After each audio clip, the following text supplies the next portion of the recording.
So, nakita na natin guys kung bakit sinabi niya na my focus is on my life. I can't be bothered to worry about you. For some of you guys, pwedeng LDR kayo nitong person nyo, mga kapiksi. Or, pwedeng magkaroon kayo ng separation dahil maaring lumayo itong person mo. Guys, dahil kailangan niyang magtrabaho sa malayong lugar or magtrabaho sa ibang bansa, ganyan. And as much as it hurts you, kung gaano kasakit yun sa'yo, ganun din kasakit yun sa kanila, mga kapiksi. Kasi mahal na mahal kayo ng person nyo, guys, no? Mahal na mahal kayo ng person nyo and masakit para sa kanila na lumayo. Pero kung mag-asawa na kayo, mga kapiksi, parang may sakit but kailangan ng sakripisyo.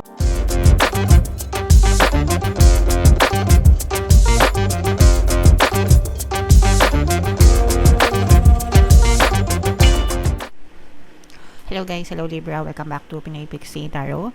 Ang pamagat ng episode natin for tonight is Silip sa Pag-ibig Kapalaran. Ito yung ating love life reading para sa Virgo, sa Libra guys, Sun, Moon, Rising Sign and Venus. Yung ating love reading, mga kapiksi, pwedeng mapick up yung energy nyo, pwedeng mapick up yung energy ng person nyo, pwedeng magkabaliktad yung roles guys. If in case hindi kayo nakaresonate dito, try nyong panoorin yung video dun sa zodiac sign ng person nyo. Baka nandun yung energy nyo, mga kapiksi.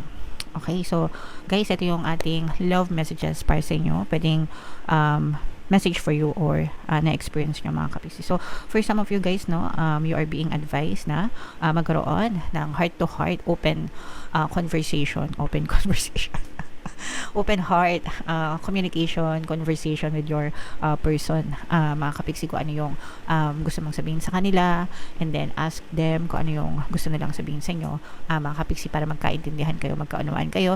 If meron mga issues na kailangan ma-resolve guys, kailangan yung pag-usapan, kailangan yung isettle para hindi na lumaki yung gulo and manatili yung pagkakaroon ng harmonious na relationship, mga kapiksi. And ito naman guys, no, pwedeng yung person mo is siya na yung soulmate mo right now. And for some of you na mga single pa, mga kapiksi, maaring makilala nyo na rin yung soulmate talaga na para sa inyo, guys. And sa mga kapiksi natin na in a relationship na, no, malakas yung magnetic pull between you and your person. Ibig sabihin, maganda talaga yung chemistry nyo.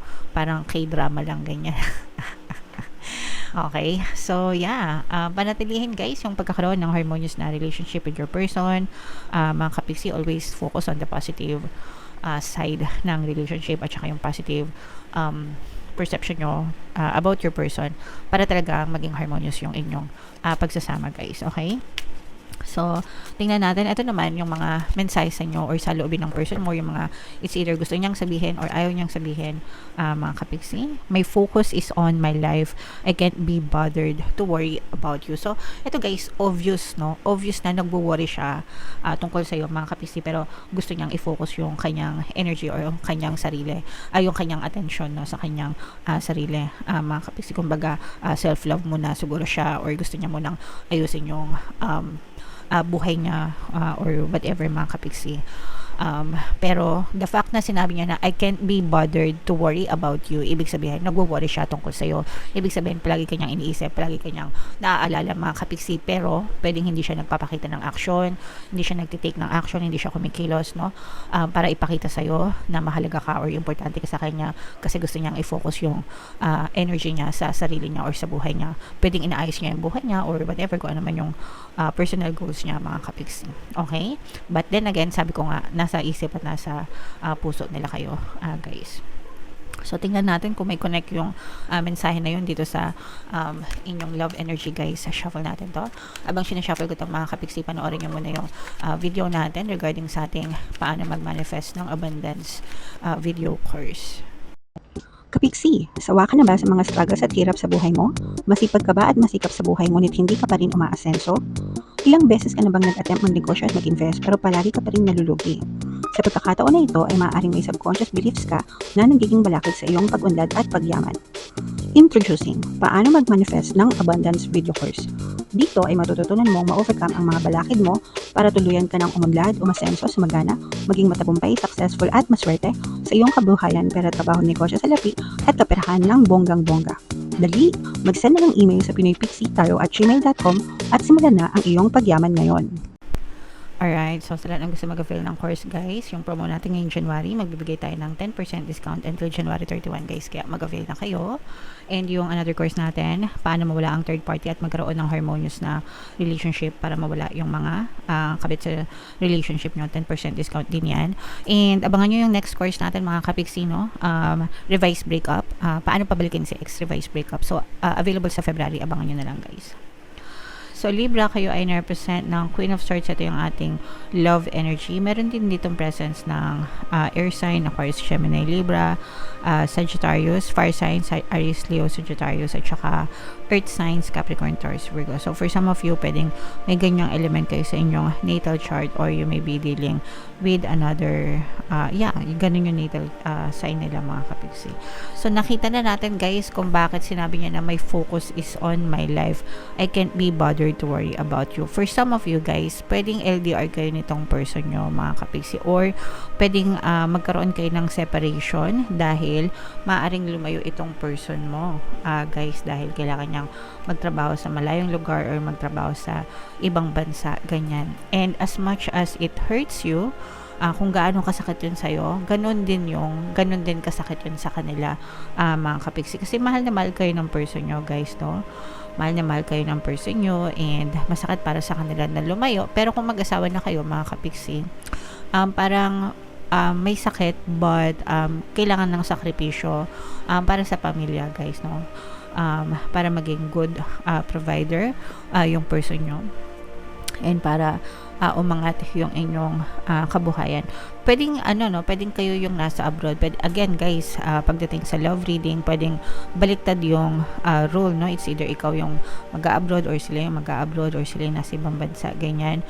So nandun yung sakripisyo mga kapisi. So again, pares kayo nasasaktan dito sa sitwasyon na to, pero parang yung iba walang choice, pikit mata, kasi kailangan gawin, kasi nga sabi ko, para maging excellent provider. Pero nakikita naman natin dito guys na wala naman kayong kailangan ipag-alala, because mahal na mahal nyo naman yung isa. Kumbaga yung nandun yung trust, nandun yung tiwala sa isa't isa mga kapiksi,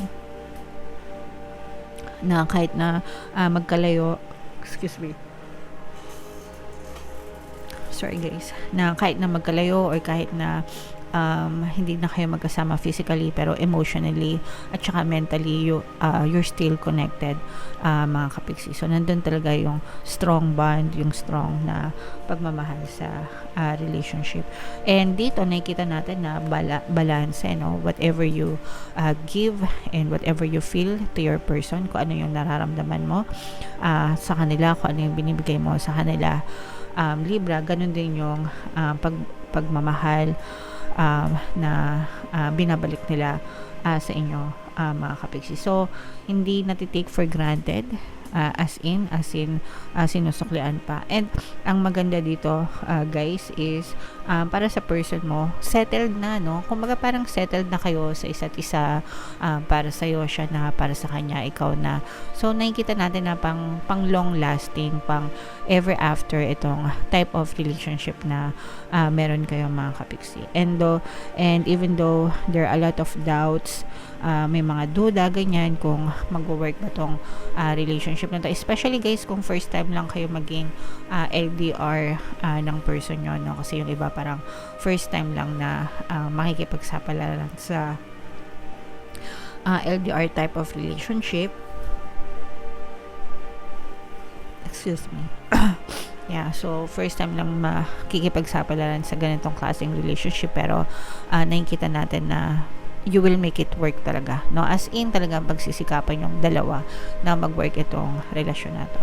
And fulfilling, no? Para sa person mo, parang kompleto na siya. Ikaw na yung Miss Universe niya, ikaw na yung Mr. Universe niya, parang ganyan. So parang para sa person mo, binigay ka. Ikaw yung answered prayers para sa person mo. Parang wala na siyang hahanapin na iba. Kompleto na siya dahil sa inyo mga kapiksi. So, itong na to guys, itong spread na to, punong-puno ng pag-ibig, ng pagmamahal. Wala tayong nakikitang negative energy. Ang nakikita natin na negative is yung pagiging heartbroken, kasi kailangan maghiwalay due to LDR na type of situation mga kapiksi. Pero yung sabihin mo na mga away or ano, wala tayong masyadong nakikitang ganun, guys, no? So, probably dahil siguro sa mature na yung relationship nyo or talagang matibay yung bond nyo sa isa't isa, guys. Okay? So, pasensya na. So, sana all talaga, no? Sana all ganito yung relationship and sana all makaresonate, guys, na mahal nyo talaga yung isa't isa. So, comment down below sa mga naka-resonate at sa mga LDR na relationship, guys. Pwede kayo makinig ng LDR combo natin, no? Best for LDR combo na subliminal. Super effective, mga kapiksi. Marami nang nagko-comment doon. Pwede nyo pakinggan, guys, and kahit ano pang relationship subliminals para talagang manatiling matatag, no, ang inyong pagsasama, guys. So, comment down below if naka-resonate kayo for more tarot readings para sa Libra, guys. Ito yung playlist nyo. Ito naman yung ating success stories ng paano mag-manifest ng abundance video course. Click here to subscribe, guys. Ito yung ating mga relationship subliminals. Thank you for liking, sharing, and subscribing. See you again next time. I love you all. Have a nice day. Bye-bye.